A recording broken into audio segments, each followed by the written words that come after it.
예, 안녕하십니까.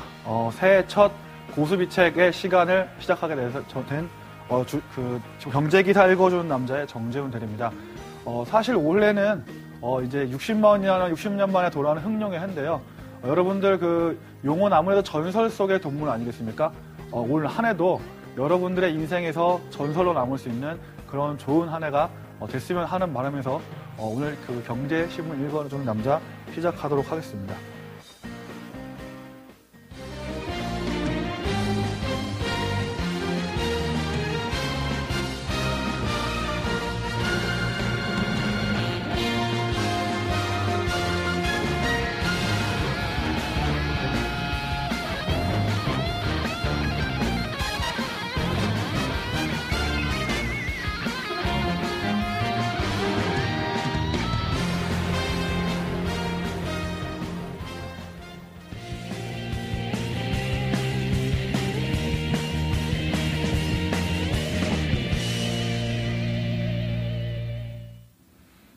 예, 오늘 주제를 잠깐 보셨겠지만, 부동산에 대한 얘기를 잠깐 해볼까 하는데요.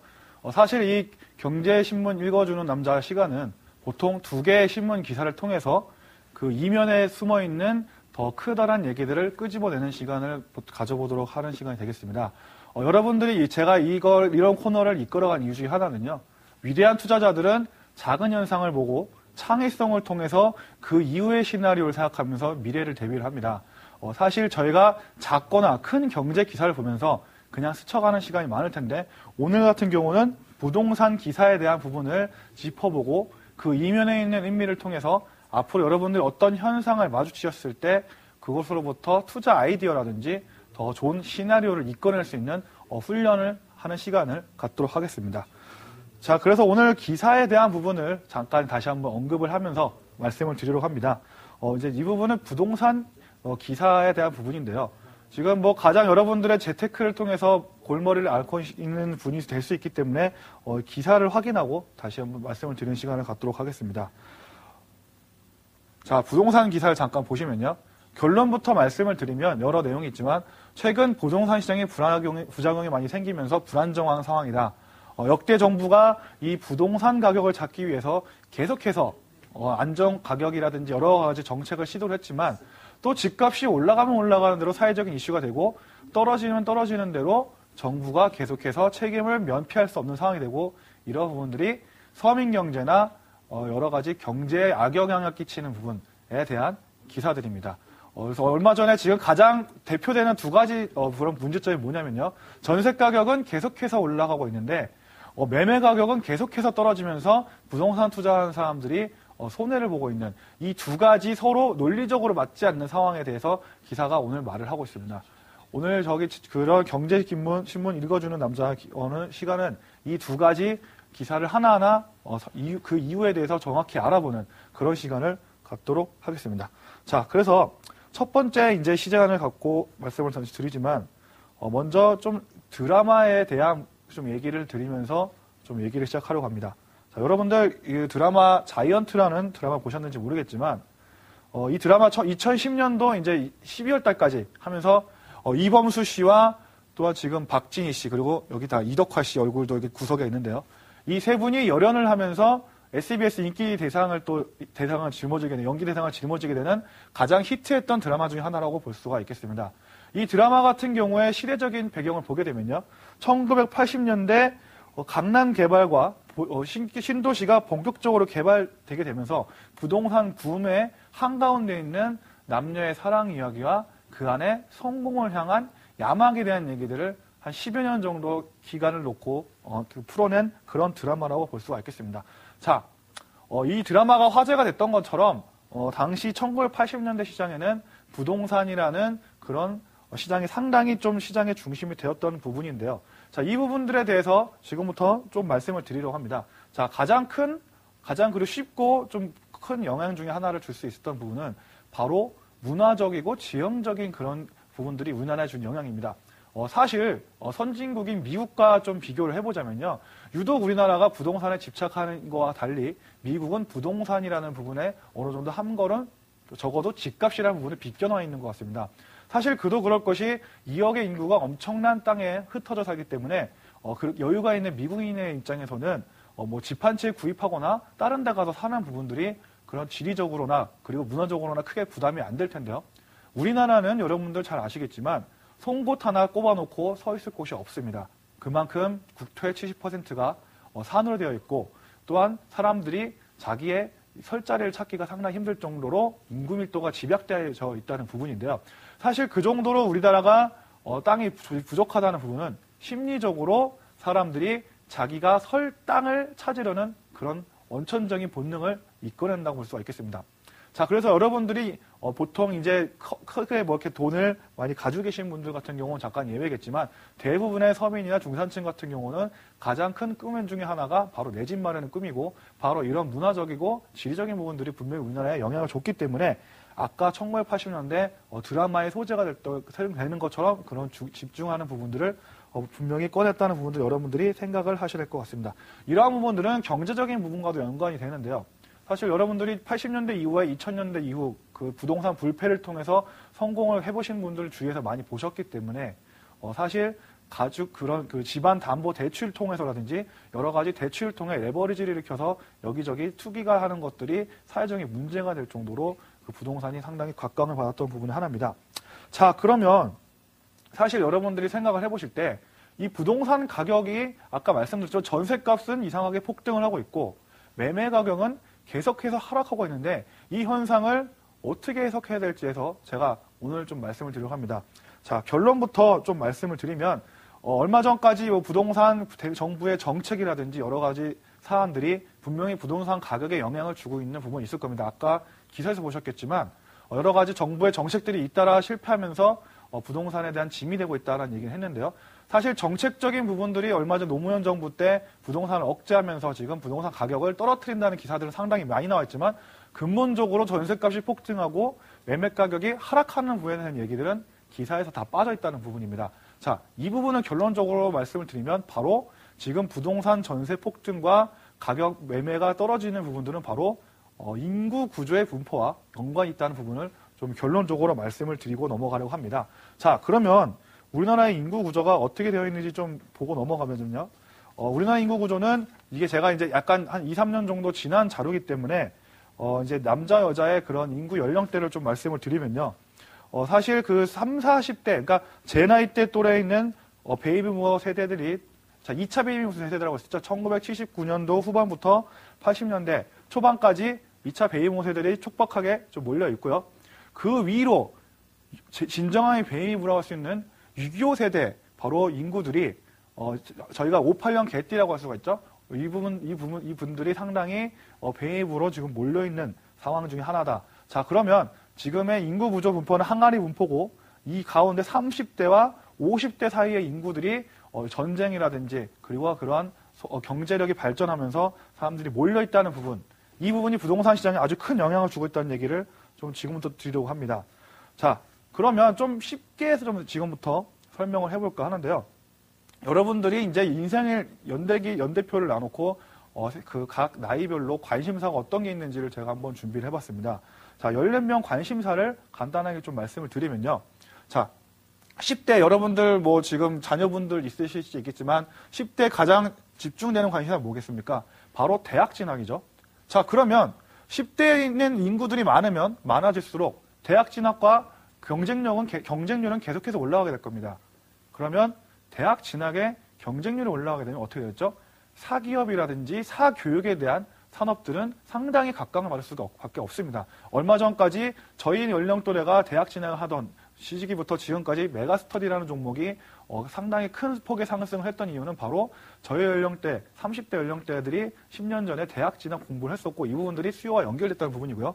자, 20대 초는 남자 기준으로 봤을 때 병역 문제죠. 병역 문제를 한 번씩 골치를 썩이실 테고 자녀분들과 생이별을 하는 그런 상황이 있었을 겁니다. 자, 그러면 군대를 갔다 와서 복학생에서 돌아와서 신입생 이쁜 여자분들 만난 다음에 20대 후반에는 어떤 거 준비하겠습니까? 가장 중요하죠. 취업. 20대 후반은 취업을 준비합니다.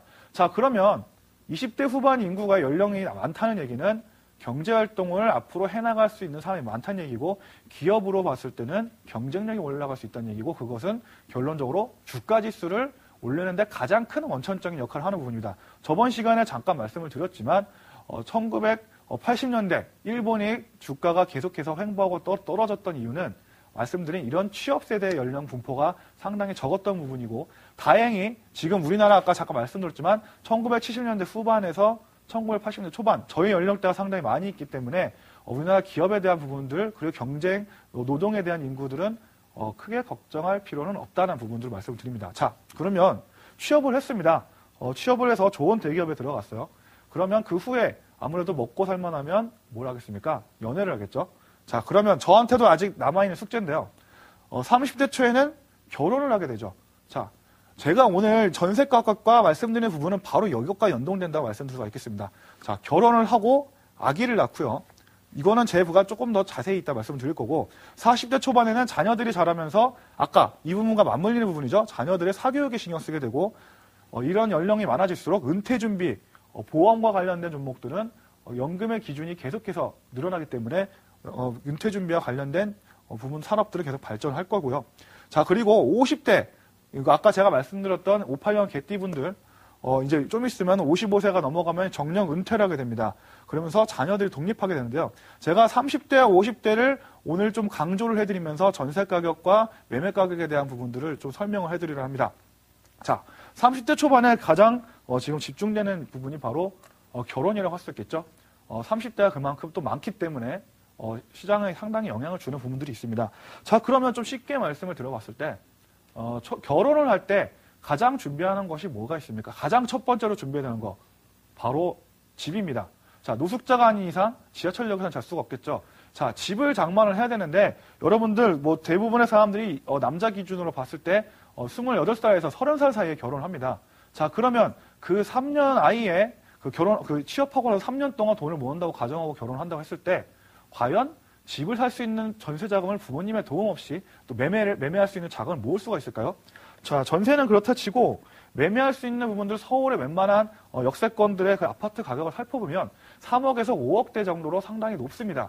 자, 그러면 사람들이 3년 동안 아무리 모아봤자 집을 살 수는 없는 능력을 가지고 있기 때문에 다 어디로 가게 되겠습니까? 자, 제 주위에 이제 부모님들을 잘 만난 분들을 빼고는 대부분의 사람들은 다 전세 시장으로 몰리게 돼 있습니다. 자, 아까 말씀드렸죠. 저희 연령대가 상당히 많다고 말씀을 드렸는데, 자, 그러면 전세를 구하려는 사람들이 많아지게 되면 어떻게 됩니까? 경제에서 아주 어려운 말로 수요와 공급 법칙이라고 이 부분을 설명하고 있지만, 아주 쉽게 말씀드리면 수요가 올라가게 되면 가격이 올라가게 되고요. 공급이 올라가게 되면 가격이 내려가게 됩니다. 자, 수요가 올라간다는 얘기는, 전세에 대한 수요가 올라간다는 얘기는 전세의 매매 가격이 올라갈 수밖에 없다는 부분입니다. 30대 연령들이 지금 생각보다 많아서 결혼을 계속하고 있기 때문에 전세 가격이 올라가게 되고요. 아까 말씀드렸지만 전세 가격은 이런 부분들과 겹쳐서 기록적인 상승을 하게 됩니다. 실제로 2006년도부터 지금 저희 나이 때 29살이 돼서 사람들이 결혼하게 된 2009년도부터 전세 가격이 폭등을 하게 되는데요. 제가 말씀드렸다시피 아까의 인구 구조와 분명히 연동되어 있기 때문에 이렇게 시간적으로 확 맞아떨어지는 부분들을 분명히 여러분들이 확인할 수가 있을 겁니다. 자, 그러면 중요한 부분은 이제 서울에서도 전세를 구할 수 없는 능력이 되지 못하는 사람들은 자, 수도권으로 밀려나게 됐죠. 아무래도 교통이 최근에 발달한 분면에 전세 가격은 조금 싸기 때문에 자, 수도권까지 전세에 대한 매매가 몰리게 되고, 이 부분들이 수도권과 서울권의 전세 가격을 올리게 되는, 아까 말씀드린 기사의 전세 폭등 가격의 가장 중요한 부분으로 첫 번째 원인, 바로 30대 인구가 많기 때문에 전세 가격을 끌어올리고 있다. 아주 단순한 결론이 나온다는 부분입니다. 자, 이 부분에 대해서는 여러분들이 좀 부분들을 좀 보실 수 있을 것 같고요. 자, 그러면 반대로 그러면 전세 가격은 계속 올라오고 있는데 왜 유독 집값의 매매 가격은 그렇게 떨어지고 있을까요? 자, 이 부분도 반대로 조금 풀어보려고 하는데요. 자, 아까 제가 지금 30대 부분들에 대해서 말씀을 좀 드렸고요. 이제 50대 부분들, 아까 50대 베이비 부와 58년 개띠 분들의 입장에서 제가 좀 말씀을 드리려고 합니다. 58년 개띠 같은 경우는 이제 55년새 정년을 퇴임을 앞두고 있는 분들이라고 좀 말씀을 드릴 수가 있겠는데요. 자, 이분들이 아파트를 처음 살려고 할 때가 바로 언제일까요? 자, 계산을 한번 해봅시다. 1955년생이 언제 처음 아파트 사게 될까요? 지금은 좀 군대라든지 취업이 늦어져서 결혼이 좀 늦어졌습니다만 저희 아버님 세대만 하더라도 25살에서 27살에 결혼하신 분이 상당히 많았습니다. 자, 그러면 여기서 조금 더 해보자면 27년 후를 더 해보자면 1982년이 될 거고요. 여기서 2, 3년을 조금 더 해보면 1985년이 바로 이분들이 결혼을 하면서 아파트를 장만하게 되는 시기다라고 말씀을 드릴 수가 있겠습니다. 자, 그러면 저희가 1985년 당시를 잠깐 생각을 해보자면 아까 1985년 언제입니까? 자이언트라는 드라마가 바로 시대적인 배경이 됐다는 부분이고요. 어떤 일이 있었죠? 바로 80년대부터 85년도 사이에 워낙 강북에 그 당시만 하더라도 아파트라는 개념이 별로 없었고요. 저층 주택들이 상당히 많이 있었습니다. 자, 근데 집을 구하려는 사람들이 베이비부머 세대가 계속해서 늘어나게 되자 아파트라는 새로운 주택 문화가 한마디로 닭장이라고 할 수가 있겠죠. 여러 사람들 한 곳에 동시에 넣어서 인구 밀도를 높일 수 있는 가장 최적의 방안입니다. 아파트를 세우게 되고 강북에 아무래도 계획도시가 아니다 보니까 우후죽순으로 생겨나게 되니까 아무래도 자리가 많이 모자랐을 겁니다. 자, 그러면 그 전까지 집중을 받지 못했던 강남 분야, 바로 그때 논밭이었죠. 강남 분야의 새로운 아파트를 어쩔 수 없이 만들게 되면서 강남 아파트의 붐이 일게 되는 가장 근본적인 원인입니다. 결론에서 말씀드리자면 바로 이 베이비부머 세대들이 강남 붐을 일으킨 가장 주된 원인 중에 연령구조 중에 하나라고 말씀을 드릴 수가 있겠는데요. 실제로 이제 1985년대 이후에 강남이 개발되게 되면서 여기에 이제 많은 사람들이 또 입주를 하게 됩니다. 자, 그러면 아까 말씀드렸다시피 85년도 그러면 이런 아파트를 세우게 될 때 어떤 업종들이 쓰여봤을까요? 바로 건설업종이겠죠. 건설업종들은 또 어디서 돈을 꿉니까? 은행들한테 금리를 주고 돈을 끕니다. 자, 1980년대 트로이카 주 중에 하나가 뭐였습니까? 증권, 은행, 건설주. 이런 상황을 만났기 때문에 연령구조 맞물려서 주가가 기록적인 상승을 할 수 있었던 부분이고요. 자, 이 부분은 88 올림픽과 맞물리면서 사람들의 투기라든지 그리고 수요를 더 불러일으키게 됩니다. 이 당시에 복부인이라는 단어가 생길 정도로 그런 부동산 투기에 대한 방향성을 잃고 투자를 하는 사람들이 늘어나기 시작했는데요. 이런 부분까지 투기 세력까지 가세가 되면서 1988년도에 집값은 폭등을 하게 됩니다. 85년도부터 88년도 사이에 20%에서 연마다 30%씩 부동산 주택 가격이 계속해서 올라가는 수요가 가격을 밀어올리는 상황을 맞이하게 됩니다. 자, 이렇게 되자 보니까 정부에서는 어떻게든 집값을 눌러야 됩니다. 자, 아까 제가 수요 공급 법칙 말씀드리지 않았습니까? 가격을 떨어뜨리기 위해서는 공급을 늘리면 됩니다. 그래서 정부가 했던 것이 바로 여러분들이 다 지금 이 TV를 보신 분들 살고 계시는 잘 아시겠지만 분당과 일산과 같은 신도시들이 만들어지게 된 배경입니다. 말씀드렸다시피 87년부터 3년간 땅값이 20-30%씩 상승을 했기 때문에 서울에 버려진 땅이라고 할 수 있는 북쪽 땅과 남쪽 땅에 말씀드렸던 일산과 분당이 되겠죠. 신도시를 계획을 하고 집안 안정에 기여를 했다. 자, 그러면 분당에 보시면 적은 평수보다는 고평수가 상당히 많이 만들어졌습니다. 왜 그랬을까요? 아까 제가 85년도 이후에 베이비부머 세들이 진출하기 시작을 했다고 했고요. 88년도에 분당이 만들어지는 획기적인 정책이 들어가면서 완공이 제 기억으로는 94년도 이후에 있었습니다. 자, 그럼 6년의 시간이 흘렀는데요. 당시 그러면 아까 말씀드린 58년 개띠분들의 나이를 한번 생각해 봤을 때 어느 정도 나이가 될까요? 30대 후반의 나이가 될 겁니다. 자, 30대 후반의 나이면 어떻게 됩니까? 가장 경제적으로 왕성할 나이고요. 사람들이 내 집을 마련하는데 있어서 평수를 늘려갈 수 있는 가장 그런 최적의 조건의 나이라는 점입니다. 여러분들 아까 말씀드린 우리나라 사람들의 꿈인 내 집 마련하기 위해서 어떻게 합니까? 처음에 집을 사고 차입을 해서 적은 평수를 사고 저축을 해서 그 빚을 갚아간 다음에 다시 빚을 내서 평수를 올려가면서 계속해서 집의 규모를 키워갑니다. 자, 아까 말씀드렸다시피 1994년도에 분당이 고평수가 생겼던 이유는 이런 사람들이 소비를 축적했기 때문에 아파트 고평수에 대한 수요가 올라가면서 고평수 위주의 가격 상승을 불러일으켰고 이런 분들이 바로 부동산 불패의 가장 큰 원인이 됐었던 부분이라고 분명히 말씀드릴 수가 있을 겁니다. 자, 그러면 문제가 되는 부분은 지금부터입니다. 제가 아까 말씀드렸지만 이분들이 이제 은퇴를 한다고 분명히 말씀드렸죠. 자, 58년생이 55세가 되게 되면 정년 은퇴를 해야 됩니다. 자, 이때가 바로 언제입니까? 바로 얼마 안 남았습니다. 2013년부터 앞으로 일자리에 대한 그런 감축이 계속해서 이루어질 수밖에 없다고 좀 봐야 됩니다. 자, 그러면 55세 여러분들이 정년퇴임을 했습니다. 아까 말씀드렸다시피 집에 평수를 계속 키워서 50평대의 분당에 멋있는 집을 샀다고 한번 가정을 해봅시다. 자, 근데 자녀분들이 그러면 나이가 어떻게 될까요? 이제 대학을 막 졸업을 해서 이제 30대 나이, 바로 저희 나이죠. 베이비부머 세들이 저희를 낳았기 때문에 저희 연령대가 많을 수밖에 없는 건데요. 자, 이 사람들이 결혼을 해서 바로 분가를 하게 됩니다.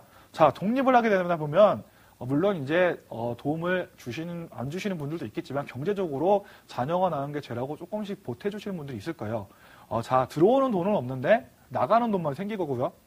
그러다 보니 경제적으로 조금 불안감을 느끼게 될 겁니다. 그러면 자녀들이 나간 큰 평수의 50평대에 부부들이 2명이 살아야 될 필요는 없지 않습니까?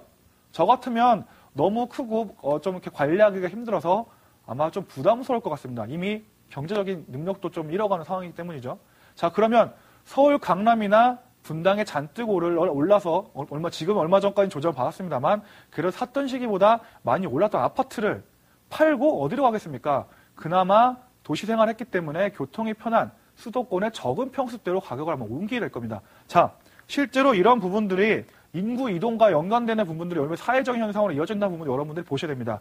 실제로 통계청 인구 이동에 대한 부분을 살펴보면 경기의 유입이 상당히 보시다시피 이거는 비교가 될 정도로 많죠. 이게 말하는 거는 서울의 강남의 아파트를 가진 사람들이 부담을 느끼기 때문에 집을 팔고 수도권으로 이동을 하고 있다는 얘기입니다. 실제로 이런 경제기사들과도 연관이 된다는 부분도 여러분들이 분명히 또 인식을 하셔야 되고요. 또 결론적으로 아까 말씀드렸죠. 큰 평수에 대한 매도가 계속해서 나오게 되니까 어떻게 됩니까? 큰 평수의 주택 가격이 더 하락하게 되는 결과가 남습니다. 자, 여기 이제 일례로 나왔는데요. 서울 지역 그 일반 아파트당 평균 매매 가격을 보면 자, 대형이 꺾이는 속도가 지금 이제 그래프가 좀 평균적으로 나왔습니다만 얼마 전까지 그런 50평대 아파트를 기준으로 이제 얼마 전까지는 3억 이상 차이 났던 그런 이제 30평과 50평에 3억 이상 차이가 났었지만 최근 들어서는 이게 3분의 1로 줄었습니다. 30평과 50평의 차이가 1억 정도밖에 안 나는. 자, 여기 또 이제 중형 가격이 계속해서 2,978만 원 하락을 했고 소형은 거의 하락 안 했죠. 아까 말씀드렸다시피 은퇴하는 사람들이 많아지면서 큰 평수를 팔고 수도권으로 이전하게 되자 큰 평수 위주의 매매 가격이 더 급락하는 모습이 바로 나오고 있고요. 아까 제가 보여드렸던 신문기사에도 지금 그 부분들이 표현이 되고 있다는 부분입니다. 자, 여러분들이 사실 이제 사실 말씀을 드렸지만 여러 가지 부동산이 상당히 개념이 어려운 것들이 많이 있습니다만 여러분들이 결론적으로 보시기에 정부의 정책적인 부분이 물론 시장에 영향을 주는 부분도 있었겠지만 근본적으로 인구 구조의 변화라든지 우리나라의 이런 인구 구조 자체가 매매 가격이라든지 전세 가격에 영향을 준다는 부분이고요. 이런 백그라운드의 이해 없이는 아까 말씀드린 기사 부분을 전혀 이해할 수 없는 상황으로 가는 겁니다. 전세 가격과 얼마 전까지는 전세 가격과 매매 가격이 일치하는 모습을 보였는데 2006년도 이후에 이런 부분들이 확연하게 달라지면서 사회적인 변화를 지금 낳고 있다는 부분이고요. 이런 부분들이 지금 저희와 같이 결혼하는 사람들에게 상당히 큰 부담감으로 지금 다가오고 있고 집값이 떨어지면 보통 사람들이 좋다고 생각하는데 살 능력은 안 되는데 가격만 떨어지고 있고요. 정작 지금 이제 은퇴를 하셔야 되는 이제 매도를 하셔야 되는 연령대 있는 분들에게는 자산 가치의 하락으로 이어지면서 지금 기사에 표현됐다시피 시장에 큰 문제가 되고 있다는 부분들은 여러분들이 지금 이제 기사를 통해서 이렇게 접근하실 수가 있을 것 같습니다. 자, 그래서 여러분들이 여러 가지 이제 경제에 대한 부분들을 어렵게 생각하실 수가 있지만 모든 일은 다 사람이 하는 일이기 때문에 이런 부분을 예측을 하실 수 있을 거고요. 조금 더 넓게 생각을 해보시면 정말 부동산 투자를 하고 싶으신 분들이 있다면 자, 저희 같은 30대 나중에 전세로 집 사서 또 어떻게 하겠습니까? 또 똑같이 할 겁니다. 또 큰 평수로 옮기면서 그런 큰 평수 가격이 바닥을 치다가 다시 올라오게 되겠죠. 자, 그러면 이런 부분들은 오히려 역을 이용해서 부동산에 관심이 많으신 분들은 5년에서 10년의 장기간 안목을 보시고 저희 연령대 30대 초반의 연령대들의 그런 주택 매매 가격과 상황을 맞춰서 오히려 그 전에 미리 큰 평수를 매입하게 되면 결론적으로 가격적인 부분들은 더 수익을 낼 수 있다는 부분들을 여러분들이 아까 말씀드린 기사와 더불어서 힌트를 얻으실 수 있을 것 같습니다. 자, 그래서 첫 번째 기사에 대한 부분들은 이렇게 좀 길게 말씀드렸으면 좀 이렇게 연관을 지어서 좀 가져가셨으면 좋겠습니다. 그럼 두 번째 기사로 넘어가도록 하겠습니다.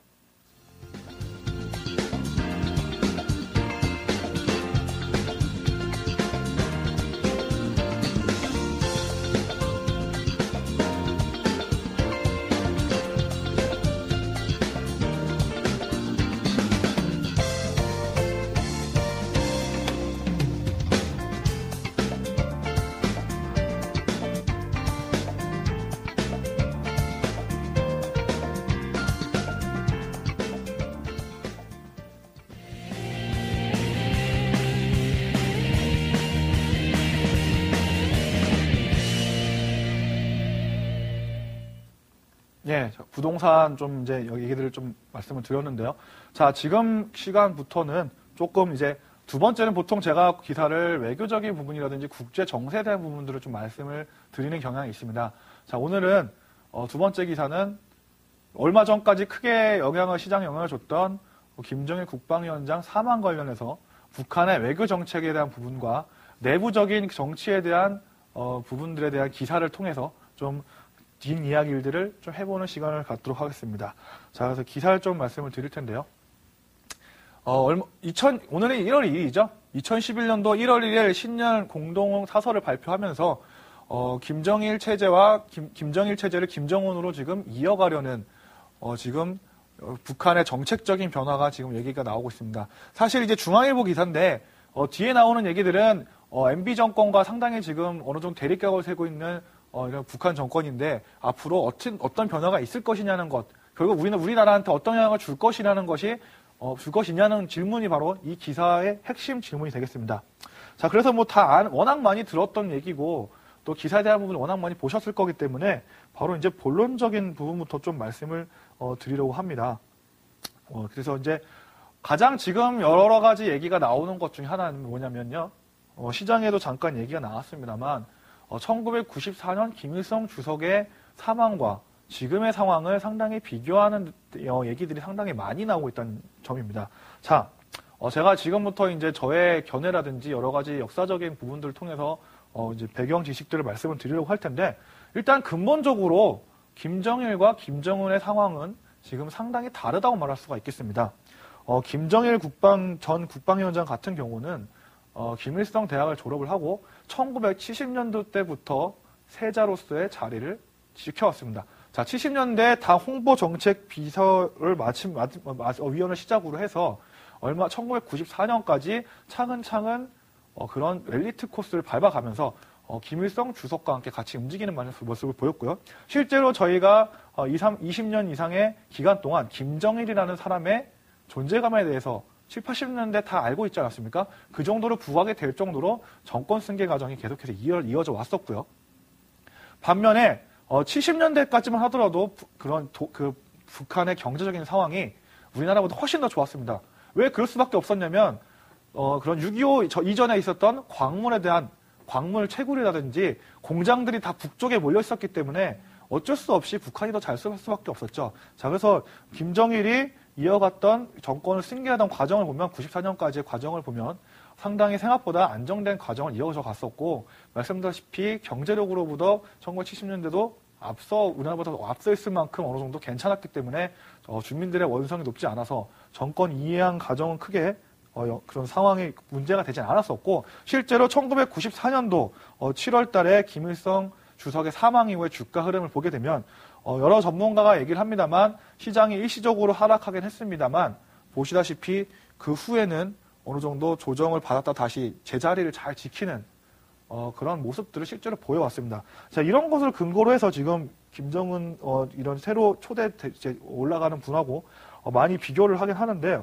말씀을 드리겠지만 아까 지금과의 상황은 상당히 좀 다르기 때문에 획일적인 시각은 좀 피해야 한다는 부분은 좀 말씀을 드릴 수가 있겠습니다. 자, 그럴 것이 지금 S&P나 무디스의 신용평가사들의 그런 멘트를 좀 들어보면요. 이를 신용평가사들이 가장 위험을 측정할 때 신경 쓰는 부분이 있습니다. 자, 위험의 종류를 일단 먼저 말씀을 드리면 총 위험이라는 게 있는데요. 위험을 두 가지로 나눠지게 됩니다. 여러분들이 공부를 하신 분들이 있을지 모르겠지만 체계적인 위험과 비체계적인 위험으로 경제적으로 나눠져 있습니다. 자, 이 체계적인 위험은 분산 불가능한 위험, 아무리 노력을 해도 극복할 수 없는 위험이다. 이것이 뭐냐면 바로 시장 위험이죠. 왜냐하면 시장에 대한 시장의 방향성은 저희가 예측하기 쉽지 않기 때문에 아무리 포트폴리오를 나눠 짜더라도 시장이 곤두박질 치면 피할 수 없는 위험이다. 그 반면에 비체계적인 위험, 이것은 분산을 통해서 피해갈 수 있다는 얘기입니다. 포트폴리오를 많이 나누면 이런 피해갈 수 있는 부분인데요. 이것이 바로 무엇이냐? 기업 내적인 리스크라고 할 수 있겠죠. 뭐 회장이 갑자기 무슨 세상을 떠났다든지 얼마 전에 아이폰 같은 경우 이제 그 스티븐 잡스가 사망을 했지만 애플의 상황이라든지 여러 가지 금호석유화학 얼마 전에 또 회장 불려가지 않았습니까? 이런 부분들은 피해갈 수 있는데 바로 이 비체계적인 위험으로 부분되는 것이 외국인의 입장에 봤을 때는 바로 국가 리스크입니다. 자, 이 국가 리스크 중에 가장 큰 영향을 차지하는 것은 바로 정치적인 리스크인데요.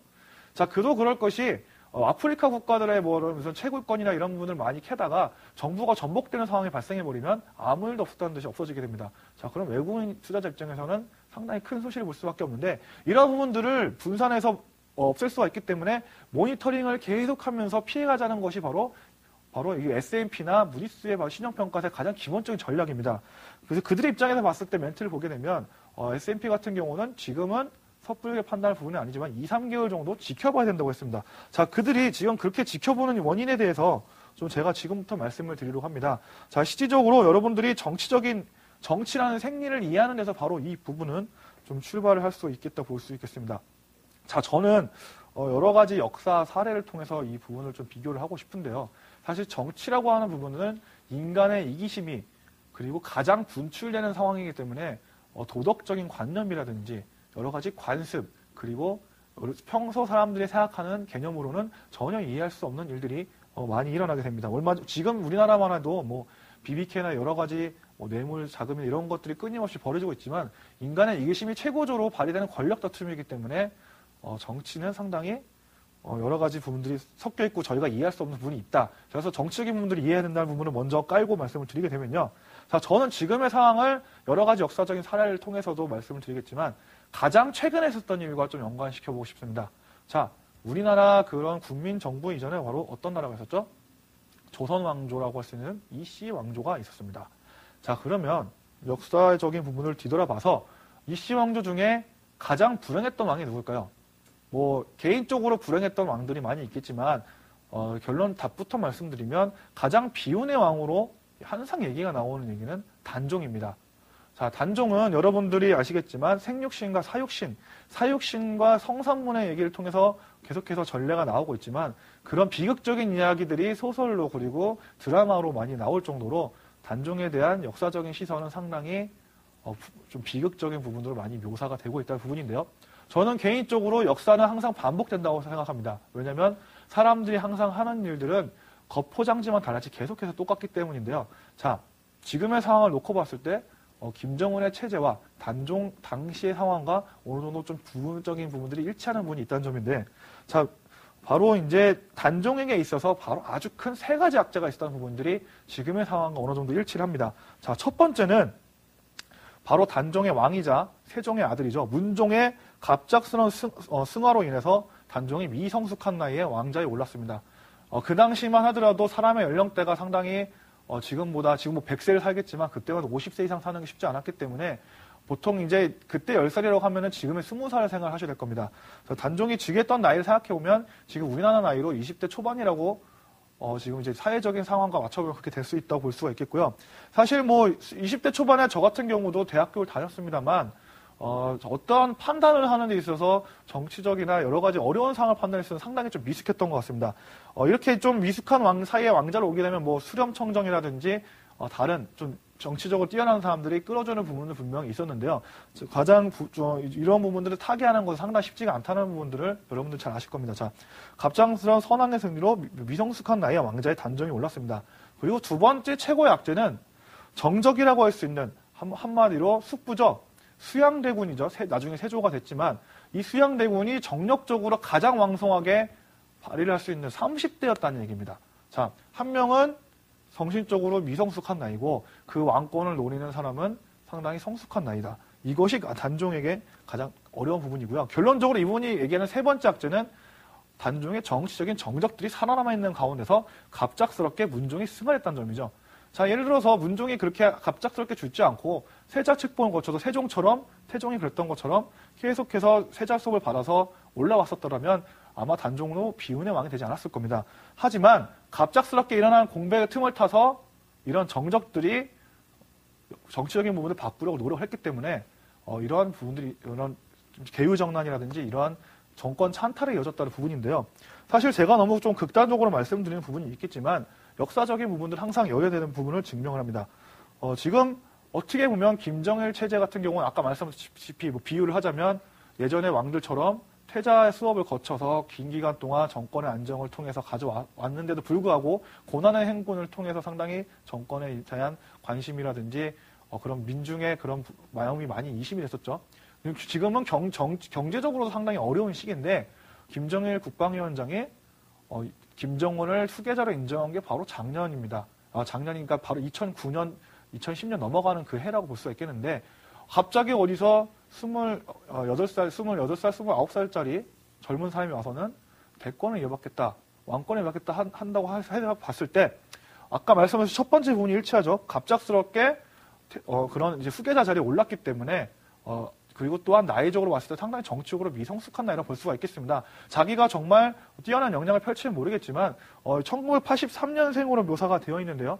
지금 제 동생과 나이가 동갑이죠. 지금 집에서 뭐라고 했을지 잘 모르겠는데 그렇게 좀 여러분들 연동시켜서 보면은 미성숙한 나이다. 그리고 두 번째는 지금 그 뉴스나 이런 데 부각이 되고 있지 않지만 김정일 국방위원장의 형제들도 지금 살아있는 사람들이 있고 또한 더 문제가 되는 점은 그 김정일의 그런 왕자들이 아직도 살아있다는 얘기입니다. 제가 드리고 싶은 말씀은 누가 언제 어디서 어떤 일이 일어날지 모르는 지금 상황이기 때문에 너무 단편적으로 북한의 권력이 자리를 잡는다고 보기에는 시간이 너무 짧습니다. 자, 역사적인 사례를 또 한 가지 말씀을 드리면요. 자, 이제 여기에 대해서는 왈가왈부가 워낙 많을 수 있는 정치적인 얘기이기 때문에 그냥 사실만 전달해 드리겠습니다. 1960년 4.19 의거가 있고 나서 국민들의 뜻을 이어받아서 장면 내각이 설립이 됐었습니다. 자, 이때만 하더라도 대통령제에서 의회제로 바뀌면서 한마디로 왕이 없어진 거죠. 상당히 정권적으로 불안한 시기였는데요. 자, 1960년도 6월부터 장면 내각이 설립이 됐고, 자, 이게 언제 끝났죠? 1년도 안 끝나서 1961년 5월 달에 무너집니다. 자, 여기 사진에 보시겠지만 5.16 군사 정변이 일어났습니다. 정확한 역사적인 명칭은 군사 정변이라 표현되기 때문에 이렇게 말씀을 드리는데 이것이 의미하는 것은 한마디로 정치적으로 어느 수장이 없는 불안한 시기에 어떠한 정적이라고 표현할 수가 있겠죠. 정권을 노리는 사람이 들어왔었고 이 기간이 저희가 생각했던 것 1년 정도 걸렸습니다. 지금 아까 말씀하셨다시피 김정일 국방위원장이 사망한 지 한 지금 열흘에서 2주가 좀 안 되어 있는 상황이기 때문에 이 부분을 저희가 바로 안정을 된다고 판단할 수 없는 부분이고 SNP가 그 부분을 알기 때문에 지금 더 지켜보겠다 했다는 부분이고요. 마찬가지로 역사는 또 반복되죠. 1979년 이렇게 정권을 잡았던 박정희 대통령이 서거하면서 10월 26일에 서거하죠. 자, 이때도 어떻게 됩니까? 갑작스런 정권을 가져갔던 사람들이 죽음에 이르면서 그 위에 후계자에 대한 부분이 명확하게 설립이 안 됐습니다. 자, 2개월 뒤에 무슨 일이 나죠? 12.12 사태가 일어나면서 신군부가 정권을 잡게 됩니다. 자, 이런 역사적인 부분들. 자, 10월 26일부터 10월 10일까지 얼마 걸렸습니까? 한 달 반 정도 걸렸습니다. 저희가 다시 한번 말씀드리지만 지금 일주일, 2주 안에 정책의 문을 판단하는 부분은 역사적으로 봤을 때도 상당히 옳지 않은 부분이고요. 또 한 가지는 2, 3개월에서 1년 정도의 그런 정권적인 안정적인 부분들을 성공을 해야 정권이 안정적으로 이양될 수 있다는 부분들이 아까 말씀드린 역사적인 선례를 통해서 말씀드린 부분이고 이런 부분을 걱정하는 이유는 아까 말씀드렸다시피 그런 역사적인 상황과 정책의 상황을 분석을 해봤을 때 북한 정권이 지금 자리를 잡지 못한 상황이기 때문에 더 지켜봐야 된다는 그런 부분부터 출발한다고 볼 수가 있겠습니다. 자, 그래서 제가 지금 이런 부분을 말씀을 드리는데요. 제가 이 부분을 이렇게까지 말씀드리는 이유는 지금 결론적으로 북한은 정치적으로 상당히 불안하다는 상황입니다. 자, 그러면 정권을 가지고 정치를 하는 사람들의 가장 큰 리스크가 뭡니까? 내부적인 부분이 정리가 안 되는 부분이 바로 첫 번째 리스크가 될 수가 있겠고요. 내부적으로 정리가 안 됐는데 해외라든지 대외적인 문제가 생겼을 때가 두 번째 리스크입니다. 자, 그러면 제일 안 좋은 상황은 뭐죠? 이 첫 번째, 두 번째 안 좋은 일들이 동시에 일어나는 겁니다. 한자성어로 내우외환이라고 하죠. 엎친 데 덮친 격. 앞에 정권도 지금 수립이 안 되고 힘든 상황인데 대외적으로 문제가 생겼을 때는 정권이 이 부분들을 가져갈 때는 상당히 어려운 상황이다 라는 부분인데요. 제가 자꾸 이제 좀 이런 코너를 통해서 역사적인 사례를 말씀드린 이유는 나중에 이제 제가 기회가 닿으면 금융사에 대한 부분도 말씀을 드릴 수가 있겠지만 커다란 틀 안에서 사람의 행동은 항상 변하지 않는다는 교훈이 있기 때문에 계속해서 말씀을 드리는 겁니다. 실질적으로 임진왜란 때 도요토미 히데요시가 우리나라를 침공할 수 있었던 이유는 대내적으로 전국 시대를 통일해서 통일 왕권을 성립을 해서 내부가 정리가 됐기 때문에 해외적으로 시선을 돌릴 수 있었던 거지 아까 말씀드렸다시피 내부적인 부분이 정리가 안 되는데 해외적인 부분을 신경 쓸 수 없다는 부분들은 계속해서 입증이 된다는 부분입니다. 이 얘기를 말씀드린 이유는 지금 북한은 내부적인 정치적인 상황이 정립이 안 돼 있기 때문에 얼마 전까지는 김정일 국방위원장을 필두로 해서 지금 이제 북한의 주적이 누구죠? 바로 미국과 어떻게 또 다르게 얘기하면은 주적은 아니겠지만 견제해야 될 상황 같은 한반도에 있는 우리나라입니다. 내부적으로 결속이 됐기 때문에 미국과 대립각을 세우고 우리나라와 여러 가지 회담을 거치면서 눈치를 주고 받았지만 지금은 그렇지 못하다는 상황입니다. 이런 부분들은 마찬가지인데 고구려가 역사적인 부분으로 말씀드리면 전성기를 펼칠 수 있었던 가장 근본적인 원인은 중국의 왕조가 통일이 안 됐다는 시기랑 정확히 일치한다는 부분인데요. 여기 뭐 글씨가 조금해서 잘 안 보이실지 모르겠지만 여기만 들어 위나라라든지 뭐 근데 저희가 이제 그 삼국시대 배경이 되는 그런 이제 삼국이 나눠져 있는 상황이었기 때문에 광개토왕이 이러한 역사적인 혼란기를 틈타서 대제국을 건설할 수 있었던 부분이고요. 자, 당나라가 생기게 되죠. 어떻게 됩니까? 통일왕조가 생기자마자 그리고 수나라가 통일왕조가 생기자마자 바로 대내적으로 정비가 되니까 대외적인 부분을 강경채고 나가죠. 바로 고구려의 침략이 들어가게 됩니다. 그 전까지는 통일이 되지 않아서 내부적인 정치적인 부분들이 다져지지 않았는데 자신들이 그 정치적인 체계를 정립을 하게 되니까 해외로 눈을 돌리게 되는 여유가 생기게 되고 결국 이 부분이 당나라의 침공과 이어지면서 고구려의 멸망을 불러일으켰던 통일왕조가 생기는 것은 그 해외 국가에 상당히 안 좋은 영향을 끼쳤다는 부분입니다. 다시 한번 말씀드리면 지금 북한의 상황은 상당히 좀 이렇게 자리가 잡혀 있지 않은 상황이기 때문에 우리나라와 대외적인 지금 대립각을 세우기에는 지금 너무 어려운 상황이다라고 말씀드릴 수가 있겠고요. 아까 제가 기사를 통해서 잠깐 말씀을 드렸습니다만 얼마 전까지 그 2000년대 이제 햇볕 정책을 통해서 김정일 국방위원장과 그리고 그런 이제 김대중 대통령하고 직접 회담을 하면서 또 이런 부분들은 노무현 정권까지 개선이 되죠. 이런 남북 간의 대화가 어느 정도 오갔었고 이런 부분들이 얼마 전까지 이제 그런 이명박 정권이 들어오면서 그런 대립각을 세우게 되는 가장 근본적인 원인이 되는 부분들도 있는데요. 그래서 남북 간의 대화가 어느 정도 단절이 됐었습니다. 자, 그리고 북한은 항상 무기를 가지고 미국을 위협했었죠. 2001년도 9월 10일 날 9.1 테러 이후에 북한이 악의 추구로 분류가 돼서 핵을 가지고 항상 북한이 미국을 위협하는 대립각을 세워왔기 때문에 그런 외부적인 부분과 충돌을 계속 했었고요. 이런 부분들은 아까 말씀드렸다시피 김정일을 필두로 하는 내부적인 공산당, 북한 정부의 그런, 공산당 세력이 자리를 잡았기 때문에 해외적인 부분도 신경 쓸 수 있는 여유가 있었다는 부분입니다.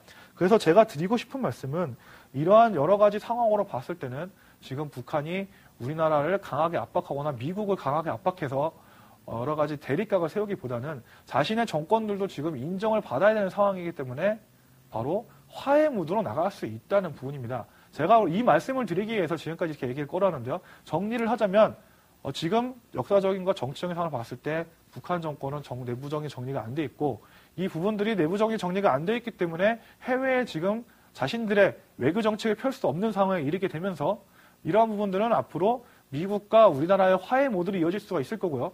자, 그러면 여기서 우리가 기대할 수 있는 효과는 뭡니까? 바로 대북과 대북에 대한 지원이 더 활발할 수 있다는 부분하고 미국을 통한 식량 원조라든지 교류가 더 얘기가 될 수 있다는 부분입니다. 그리고 또한 미국의 입장에서 봤을 때 어제 이제 주말에 오바마가 이란 제재안에 사인을 했죠. 미국도 지금 동시에 두 나라를 상대할 수 없는 상황입니다. 이란과 지금 북한을 다 상대할 수 없는 상황이기 때문에 이러한 정치적인 상황이 하나하나 맞아떨어져 가면서 말씀드렸다시피 동아시아 극동 쪽은 아무래도 화해 외교로 갈 것이고 자 그러면 이렇게 되면은 저희가 이제 그 투자 아이디어와 좀 생각을 해봐야 됩니다. 죄송합니다. 투자 아이디어 생각을 해보면 앞으로 남북 병역 관련주들은 물론 이제 이들 종목 중에서는 테마주로 분류되는 종목도 있겠지만 제대로 그런 영업이익을 내는 회사 같은 경우는 앞으로 두고두고 정권이 그 북한 정권의 안정을 보이는 시기까지 그 긴 기간 동안 계속해서 얘기가 오갈 수 있다는 부분입니다. 자, 그 중에서도 여러분들이 이제 크게 4개로 나눌 수가 있겠는데요. 첫 번째 주가 바로 비료주입니다. 비료주에 대한 부분들은 다 아시겠지만 북한에 대한 직접적인 식량 원조를 할 경우에 군량미로 사용될 수가 있기 때문에 이런 단백질이라든지 비료에 대한 제공을 통해서 북한 농민들에 대한 실질적인 지원이 이루어질 수 있도록 하는 부분이고요. 자, 두 번째는 대북 송전주죠. 북한에 대한 화해 무드가 가게 되면 아무래도 제부계로 그러니까 전기가 이어지는 부분도 원활하게 될 거기 때문에 광명전기 같은 종목도 얼마 전 얘기가 나왔으면 뭐 상한가 왔다 갔다 하는 모습 보였고요. 러시아로 통과하는 가스관 같은 경우도 경제 협력을 할 수가 있기 때문에 동양철강이나 하이스트 같은 종목들도 계속해서 얘기가 나올 거고 개성공단 관련주로 부분되는 좋은 사람들 같은 종목도 확인이 될 겁니다. 그 중에서도 이제 비료 관련주들은 저는 좀 강조를 하고 싶은데요. 비료 같은 경우는 얼마 전에 이제 북한을 지원해 주려고 했던 부분이 있었습니다. 적어도 1년 전에 지원을 해주려고 잔뜩 재고를 지금 창고에 쌓아놓은 상황인데 정치적인 부분에 의해서 지금 밀려 있습니다. 근데 이 부분이 만약에 아까 말씀드린 화해 무드를 통해서 좋은 긍정적인 방향으로 이어지게 된다면 재고가 시장에서 빠져나가게 되면 비료 가격을 올릴 수가 있겠죠. 얼마 전까지 농협이 남영하게 모에 사는 농협이 이 부분을 바로 가격에 전가하지 못하면서 주가가 10,000원대에서 좋지 않은 모습을 보였는데요. 여기에다가 이제 밀 가격이라든지 앞으로 곡물 가격의 이상기후 현상을 통해서 좀 올라갈 수가 있을 겁니다. 자, 그럼 밀 가격과 곡물 가격이 올라가게 되면 이것을 재배하기 위한 비료에 대한 수요는 더 올라가게 될 것이고요.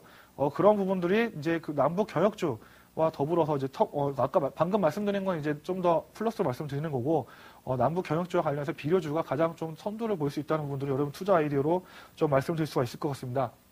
자, 그래서 북한 관련된 얘기를 해봤는데 일단은 요 이제 기사를 좀 정리하면서 말씀을 드리고 싶은 얘기는요. 실제로 임진왜란이 이제 일어나면서 일정 부분들 이순신 장군과도 좀 연관을 져야 될 것 같습니다. 지금 항상 우리는 평화했던 시기에 평화주의 빠지게 되면 그에 이후에 있을 위기에 대해서 생각을 전혀 못 해야 되는데 지금 저희가 단편적인 생각으로 북한이 좋게 될 것이다 이런 생각 갖기보다는 이순신 장군이 일본의 그런 세계적인 정서를 읽어가면서 전쟁이 일어날 것을 예측을 하고 미리 준비했듯이 우리도 너무 그런 부분들 단편적으로 생각하기보단 앞으로 나오는 신문 기사들이나 해외적인 그런 정보를 통해서 이런 부분들을 항상 모니터링하고 있다가 만약에 그렇지 않을 경우 모습에 보일 경우에는 거기에 대처하는 시나리오나 전략을 미리 짜놓고 또한 그런 데 판단을 미리 세워놔야 된다는 부분들은 앞서 이순신 장군의 그런 정신과 더불어서 저희가 분명히 좀 계승해야 될 부분이라고 생각합니다. 그래서 이 말씀 드리면서 오늘 두 번째 기사는 이렇게 좀 정리를 해보도록 하겠습니다.